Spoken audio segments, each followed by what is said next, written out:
two questions. One is, because I often like talk to my coworker, and can you give some, most people think that abuse is like domestic violence or,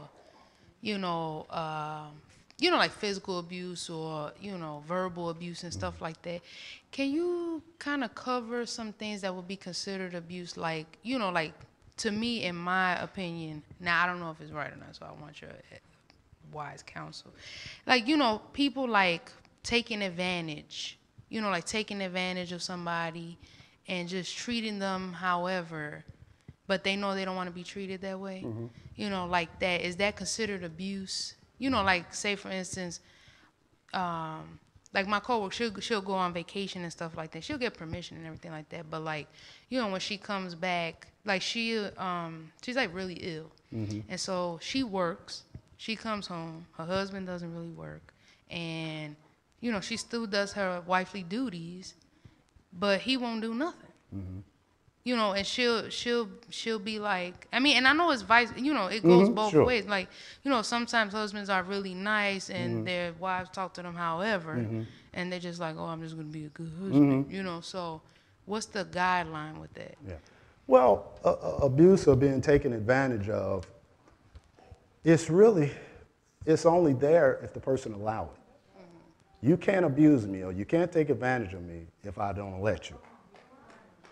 If I allow you to do it, you're going to keep doing it. So to stop it, you have to say something. Listen, I don't like this. You taking advantage of what, and this has to change. But, it's the matter if you allow it. If I allow it, it'll keep going. It's just like my husband famous saying that whatever you let a man get away with, he'll get away with it. If you don't say nothing, if you stay out one night and I don't say nothing, he'll say, okay, I can stay out again tonight. I can stay out again next week. Because you ain't said nothing when I stayed out last night. And if I don't say nothing, you'll keep on doing it. You'll keep on. I'll talk about it to you, but I won't say nothing to him. And so she's going to have to speak up. Yeah. If she don't like something, she got to speak up. Yeah. I feel, I know that, but just like, is that considered like abuse? When you do, because some people won't think that. They'll just be like, like you've taught us, like, oh, well, I'm, because she's a Well, Christian. I guess if she don't think it's, abuse can mean different things to different people.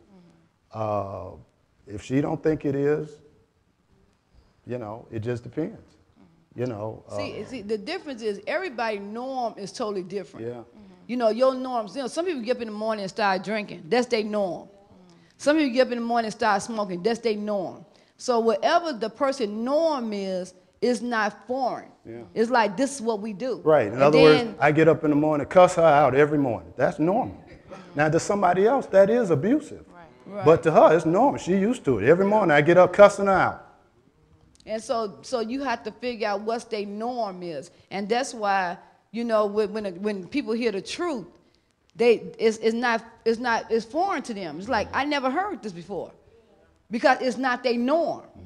And so then that's when people fight against what the truth is, because it's unreal to you. It's like, oh my God, I never heard that. Who lived like that? Nobody could live like that. And that's what. But it's really you fighting against somebody's norm.